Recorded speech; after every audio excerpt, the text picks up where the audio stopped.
5 or more questions with Tommy Black, and we've got Britt from Blackboard Jungle. Hey, Britt. Hello. How are you? Good. How you doing, Tommy? Good. You're playing the club on Friday, and we're excited to have you. You pretty much consistently sell it out every year. How does that happen? I think because we don't overdo it, and it becomes like this hard rock Sunset Strip class reunion. So everybody congregates. It's become a thing a little bigger than the band itself. It's all the people that go that kind of make the thing happen. And Jamie Scrapp puts a lot into it, as well as you and the Viper Room. And it's just a lot of people come together to make it. We're one of the things of the night, but it's everybody coming together. It's a cool time of year for everybody to come together. Everybody flies from all over. How long have you been doing this? That's the question of the year. I guess I padded it. Someone said originally, but I think it's like 16 or something, 16 years. Really? Wow. Yeah. And it's consistently packed for that long. And what year was Blackboard Jungle in its prime on the Sunset Strip? I'd say 92 was the prime when we went out with Faster Pussycat and we toured. That was probably the prime, like 91, 92. I think the summer of 92 we went out with them, and we went to Japan before that, and yeah, that was probably the super hot time for us. And most of the crowd, I mean, it's those people from that time period, and it's a snapshot of that. It's a reunion from that, but it's also some new people. It's pretty cool. It's collecting a newer crowd each time or something. It's really cool. Yeah, it is a weird thing because even just talking about our planet, I don't know if the same thing exists anywhere. I think I might have got the idea. I don't even love Oingo Boingo or anything, but I heard that Danny Elfman didn't he do this thing like every Halloween put the band together, and I thought that was cool because not to water it down, because I don't think it would just get watered down if we did it too much. Right. Oh. And the name Blackboard Jungle. Tell us the story behind the name. Kim Valli, producer of the Runaways, a bunch of Kiss songs, the legend. He named us after the movie that's originated kind of rock and roll. He wanted parents to know what their kids were talking about, but it was the original rock and roll rebellion movie.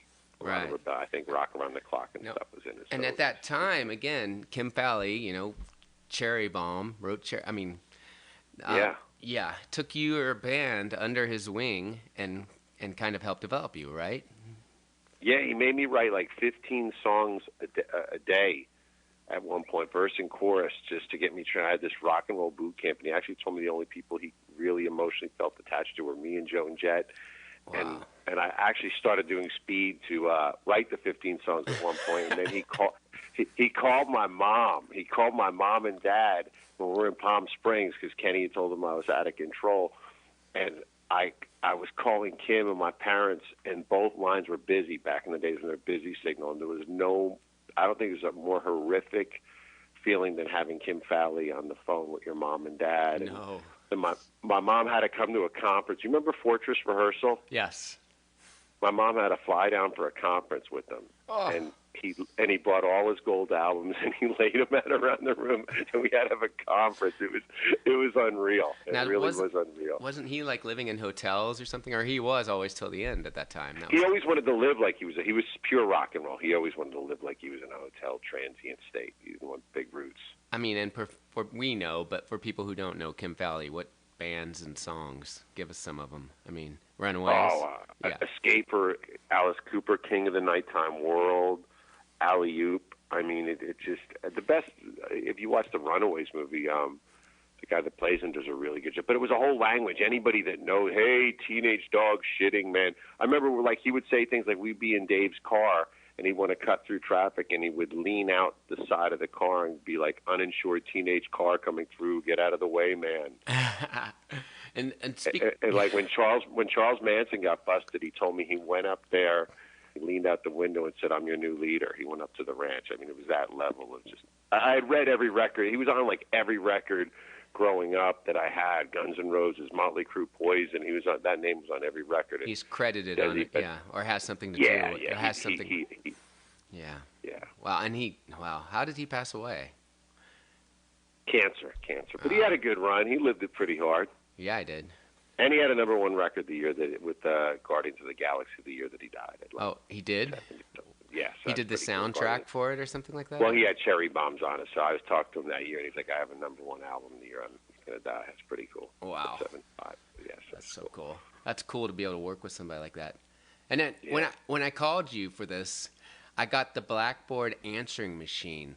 Now, I remember your studio. I shared a studio. Blackboard Jungle Hotline.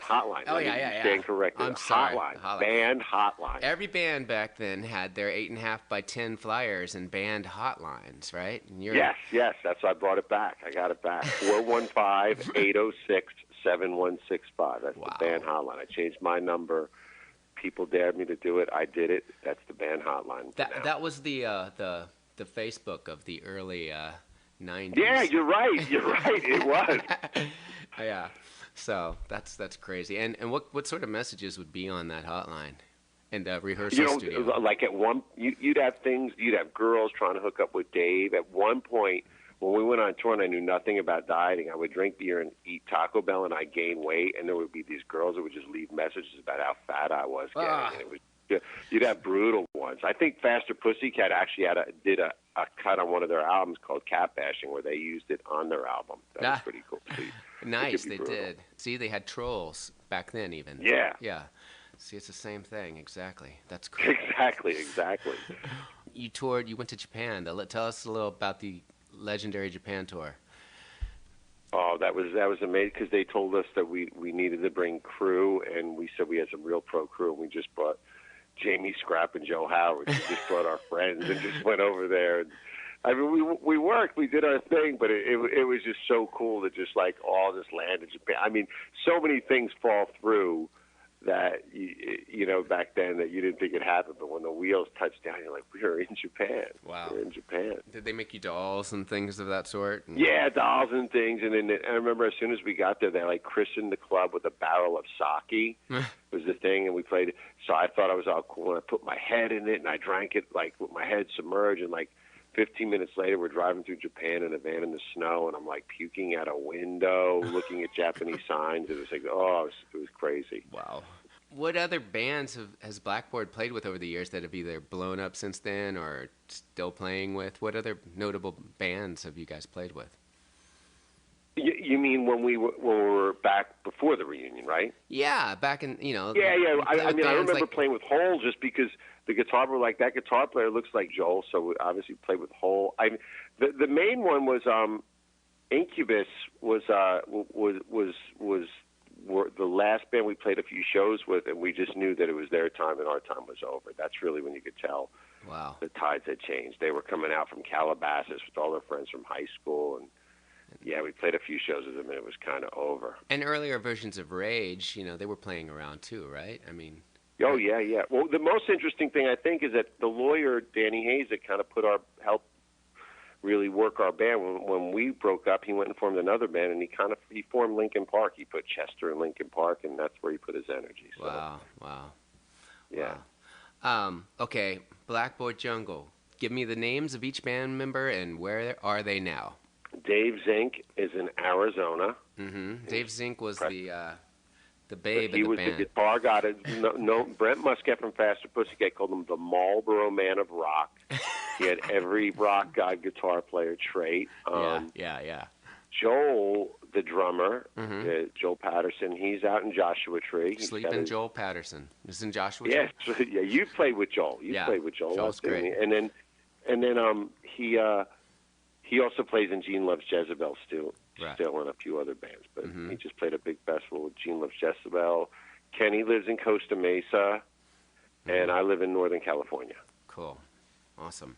And it was always just this 4 members of Blackboard, except for the band before Blackboard, Filthy Reds. It was this. Yeah, well, Jamie was the drummer. Yeah, it's just 4 members. We had a few different drummers at one point. Joel went. We just had that weird time where we had Brett from Faster Pussycat played with us. A guy Ange played with us. But where all do people fly out from to see this show, this reunion? I mean, they come from everywhere.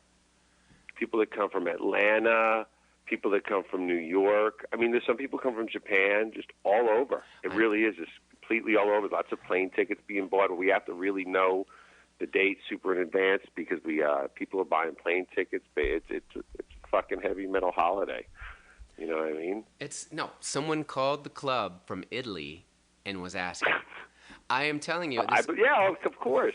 I actually bring like records, like vinyl, in case those like the crazy trip people. You got to give them something. You know what I mean? When they come from, like when they do that. Do you realize how? So they're as legendary as the band. Actually, the people that come the furthest are actually as legendary as the band. I got two of my friends from up here that I work with that are going to come down. They're younger and they've never seen it, and they'll get to experience the full thing. That'll be cool. Yeah, I mean, it's a pretty much sold out show every year with people flying from all over the world. It's unheard of. It's really cool. You know? Yeah, and it kind of is the Viper Room family. You worked there, Jamie worked there, and it just that's when it really, I think, took on a warmth. I mean, I know it's cool when we do the Roxy and people can, kids can get in. That's the only advantage of that. But no, it's just been the Viper is like this family event. I think that the club, the whole thing, it's a whole thing. Yeah. We're excited about it. Are there any new Blackboard Jungle songs in the horizon or anything like that? Absolutely not. No one wants a new Blackboard. I sit down and I try. I'm like, it's just not as good. I think you attach to the songs. I keep trying to get my head around that. I was talking with one of my friends, and the hard thing is you really do attach a song with a time in your life, and you actually can with the show go back to that time in your life, and with a song go back to your time in your life. But you're going to attach different memories to a new song, your current memories, and I think that's the rub. I think that's what's hard sometimes where bands, people, you attach your youth, your 20s to a band, a lot of bands. Right. It takes you right back. I mean, it takes you. Yeah. The whole experience takes you right back to that time in Hollywood. The whole thing. It's amazing, and I think that's why people are drawn to it. I think, and why new people are drawn to it, in my opinion. It's really cool. The thing is also we had that lyric in An Old Friend that really was, I think, was pretty cool. Is just for a day we could go back in time, and I think that like even that thing where those lyrics actually more resonant now than they were when we wrote them. You felt like you were so old, like in your mid-20s back then, but they resonate. Because I think there's so many people that are just a part of the whole thing in the time. It's just it wouldn't survive on just Blackboard Jungle. You know what I mean? It's got to be swinging thing. You being there, Jamie being in the building, Mandy. I'm really considering, because Buck Cherry played that Thursday. Mm-hmm. Like, I already went that far with the Band Hotline. How cool would it be if I went and stood out there by myself in Flyer as people came out? You have to, with 8.5 by 11. I have to, right? I really will. I got to do that. Just flyers, like full page flyers. Full page flyers. Full page flyers. Just like flyers. That's awesome. Awesome. Well, all right. Well, I'll see you and a bunch of other people on Friday, Britt. Okay, see you, Tommy. All right, take it easy.